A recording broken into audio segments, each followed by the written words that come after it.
Good evening, visitors. Welcome to the Australian War Memorial's last post ceremony. My name is Craig Burrell, and joining us today from the Australian Army is Major Hugh Cadiz. We warmly welcome the family of Private Stanley Grenfell Schweitzer, whose story will be told shortly. We welcome the veterans who have served, those that are still serving, and the families that support them. We acknowledge the members of RSL and Services Clubs Association, RSL Victoria and RSL Queensland, who are watching the broadcast of this ceremony around Australia.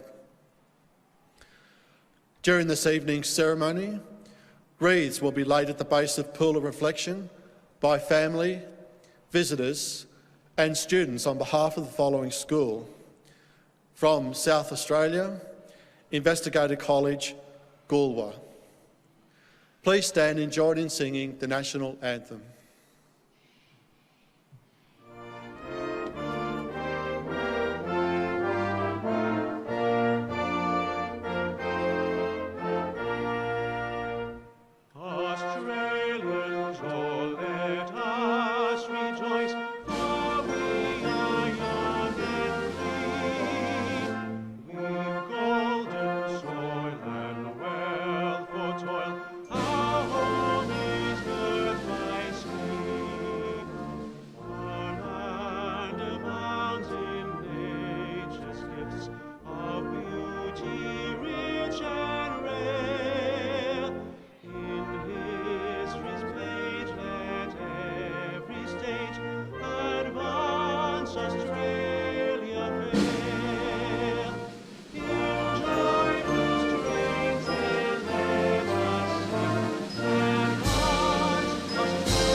The Australian War Memorial was the vision of Charles Bean, Australia's First World War official historian.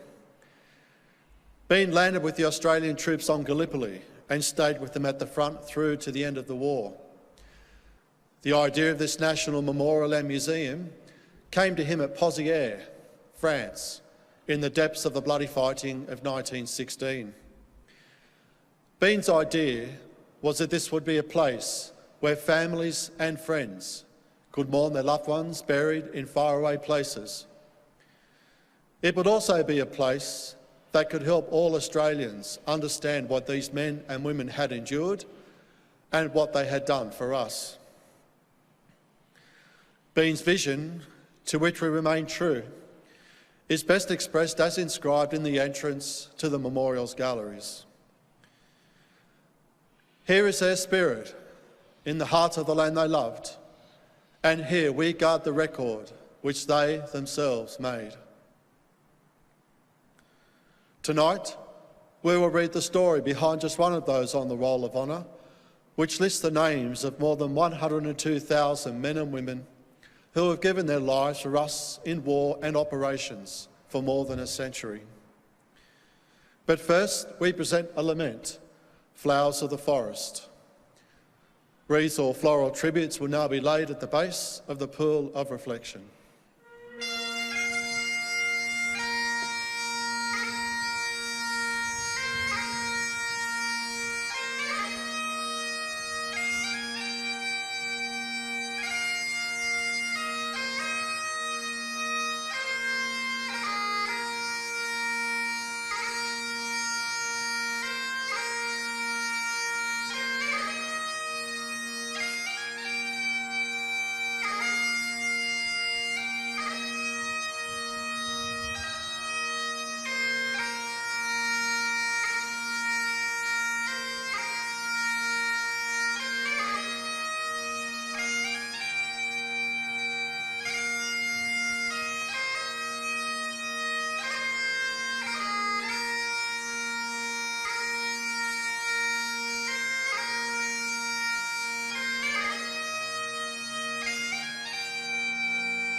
Today we remember and pay tribute to Private Stanley Schweitzer. Stanley Grenfell Schweitzer was born in 1890, one of 11 children of Charles and Mary Schweitzer of Grenfell in the central west of New South Wales. Stanley's father was French and his mother was German.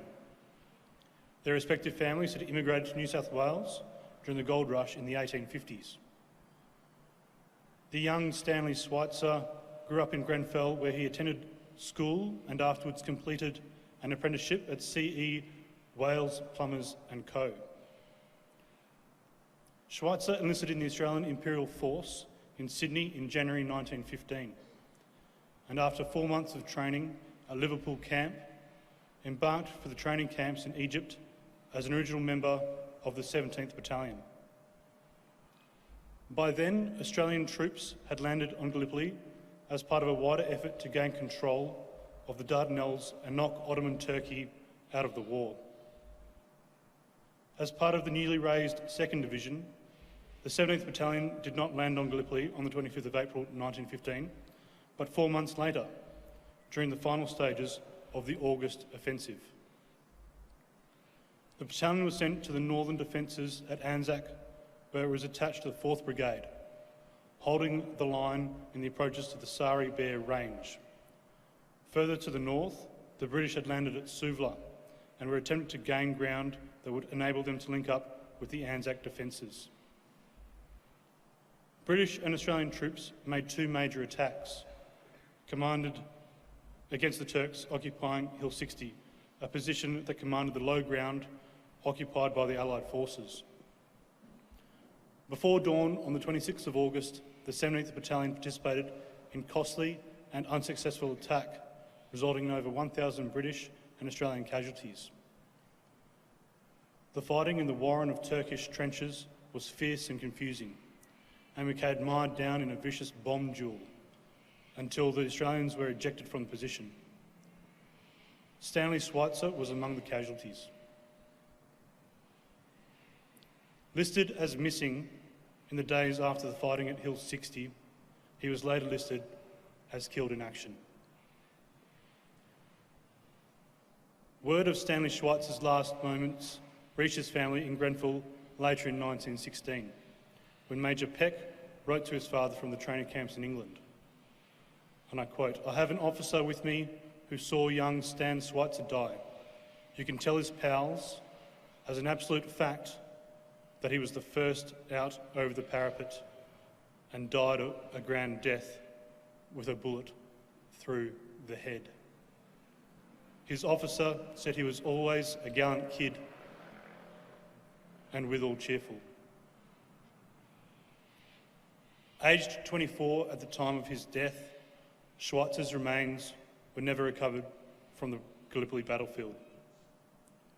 Today, he is among the 4,900 Australian and New Zealand soldiers who died on Gallipoli and have no known grave, and who are commemorated on the Lone Pine Memorial. His name is also listed on the Roll of Honour on my right, among more than 60,000 Australians who died while serving in the First World War. This is but one of the many stories of service and sacrifice told here at the Australian War Memorial.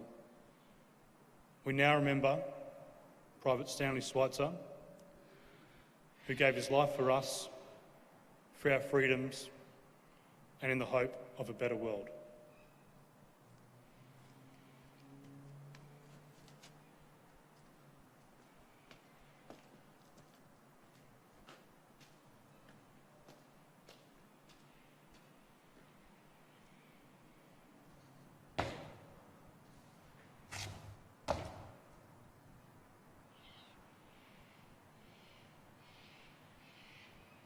They shall grow not old, as we that are left grow old. Age shall not weary them, nor the years condemn. At the going down of the sun and in the morning, we will remember them.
lest we forget.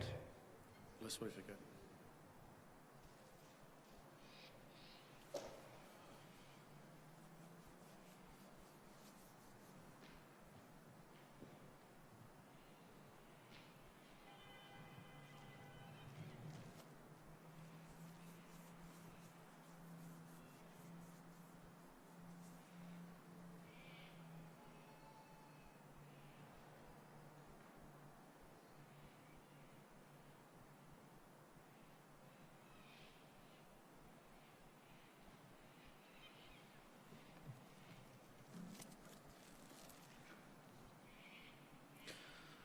We leave you this evening with the words of the memorial's founder, Charles Bean. Many a man lying out there at Pozières or in the low scrub at Gallipoli, with his poor, tired senses barely working through the fever of his brain, has thought in his last moments, well, it's over. But in Australia, they will be proud of this. Ladies and gentlemen, that concludes the last post ceremony. Thank you for visiting the Australian War Memorial and good evening.